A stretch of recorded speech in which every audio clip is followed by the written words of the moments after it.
మిగిలిన స్తోత్రాలన్నీ ఒకెత్తు తక్కెట్లో, ఒక్క దక్షిణామూర్తి స్తోత్రం ఒక్కటే ఒకెత్తు. ఈ దక్షిణామూర్తి దర్శనం అంటే అంత గొప్పది.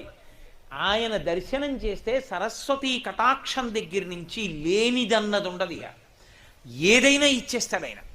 అంతటి పరబ్రహ్మం మీకేమి ఇవ్వలేదండి. ఇంకా ఏ లౌకికమైన కోర్కెల దగ్గర నుంచి మోక్షం వరకు ఇవ్వగలడు. కరతలామలకము, చేతిలో ఉసిరికై, మౌనవ్యాఖ్య